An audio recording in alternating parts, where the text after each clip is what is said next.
लजइबो न देहू दिलावा मेरा हमदर्द तू समझा ले दिल दीवाने को हर भले चीज बुरी लगती है जमाने भाई अपना बड़े भाई के बात सुनिए राखी तेरी खुशबू तेरी चाहत जो मेरे साथ साथ चलती है तेरी चाहत जो मेरे साथ साथ चलती है यही बात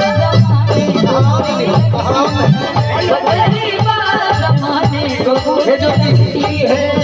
ये चीजवा चली कैसे अरे हो कि ज्योति तू ठीक ना कइलू काम गड़बड़ा दिहलू तू ठीक ना कइलू काम गड़बड़ा दिहलू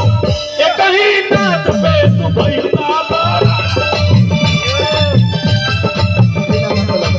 ना ये ठीक है बात एंकरिंग छोड़ के ये करा तब हम एंकरिंग कर दे दोनों जने गलत और आइए आज के बहुत अच्छे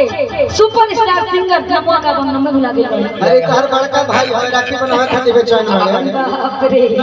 हम वो बात करते इबे लग नहीं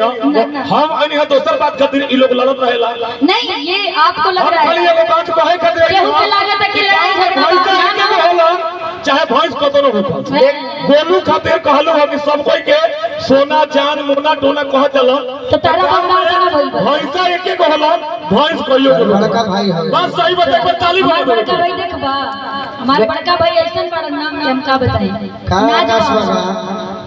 भाई कैसे होला वो हम जाना तनी भाई के हो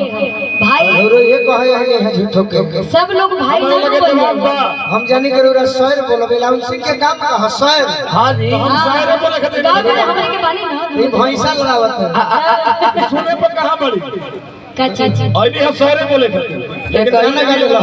तो मैं पेच खोज दे हम लोग अभी शायरी वाला गेम नहीं ना खेल हम लोग गाना गा रहे थे ना भैया कहीं काहे पर दूगो भैंसा लड़ावत नहीं काया का स्वर बेइज्जत हो गई ज्योति मही तरह का डांट दे कबे तो तू हारत हतारा कहनी बचावा तो उल्टा हम ये अरे भाई क्या बात कर रहे हैं इस इंसान को कोई हराने वाला संसार में नहीं है ठीक है गोलू राजा को हराने वाला ना कोई संसार में नहीं है उनको मालूम है किसके साथ और रही बात अगर वो मेरे साथ सम्मान में गाते हैं तो उनको पता है कि मेरी कितनी औकात है गाने की सही बात ये सच्चाई है ये मेरे साथ ना झगड़ा करते हैं ना लड़ते हैं ये गाते हैं और जैसे को पैसा देते हैं ये भी सच्चाई है जैसे को